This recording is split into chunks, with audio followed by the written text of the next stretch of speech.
Hello, my name is Dr. Monique Peris and I am a Master's student of the University of Melbourne and Murdoch Children's Research Institute in Melbourne, Australia. Today I'm presenting findings from our recent study, First-Trimester Maternal Serum Biomarkers and the Risk of Cerebral Palsy.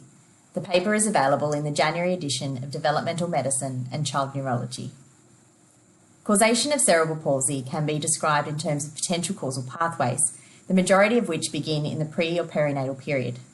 Placental pathology and placenta-related pregnancy complications such as fetal growth restriction, placental abruption and preeclampsia have also been associated with an increased risk of CP. Pregnancy-associated plasma protein A, PAP-A, and beta-human chorionic gonadotropin, beta-HCG, are biomarkers that are measured in the maternal bloodstream. Together with the fetal ultrasound measure nuchal translucency, these tests currently form first trimester screening, CFTS, which gives a pregnancy an overall risk of Down syndrome. However, they also play important roles in placental development and have been previously associated with placenta-related pregnancy complications and adverse pregnancy outcomes. Using data linkage, we aim to investigate to what extent first trimester biomarkers were associated with later development of CP, and further, to identify CP characteristics and causal pathways associated with abnormal biomarker levels. We extracted 1,376 singleton cases of CP from the Victorian CP Register. These were CP cases born in Victoria between 2001 and 2017 with no known post-neonatal cause of their CP.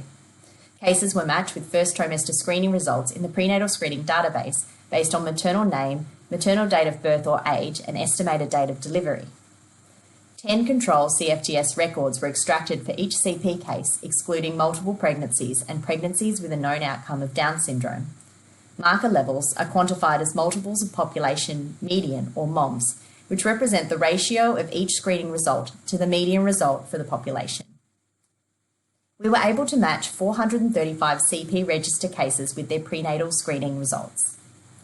The mean level of PAP-A and beta-HCG were found to be lower in CP cases compared to non-CP controls.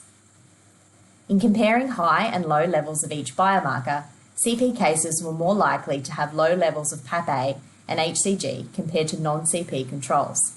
This association was observed to be stronger when PAP-A and HCG were both observed to be low, and CP was 2.6 times more likely in this case. Further information from the CP register was available for the CP cases in our study, which allowed us to compare high and low biomarker levels with characteristics of CP. Low levels of PAP-A were associated with late preterm birth, ataxic CP, cerebral congenital abnormalities, and low APGAR score, and to a lesser extent, predominant grey matter injury patterns on MRI, patterns usually associated with hypoxic ischemic injury in term-born infants. Low levels of beta-HCG were associated with multiparous women, low birth weight, and non-cerebral congenital abnormalities. We did not observe any association between nuchal translucency and CP or CP characteristics. Our findings suggest associations with 3 potential causal pathways. Firstly, we observed associations between low biomarker levels and pathways to CP involving preterm birth and fetal growth restriction, suggesting a role for poor placentation and abnormal placental development in some cases of CP. Secondly, low PAP-A levels were associated with low APGAR scores and predominant grey matter injury on MRI. Our study suggests that placental factors may make fetuses more susceptible to the effects of repeated ischemia reperfusion events during labour, a finding supported by previously reported associations with unplanned caesarean section for fetal compromise, admission to neonatal intensive care units, and low APGAR score.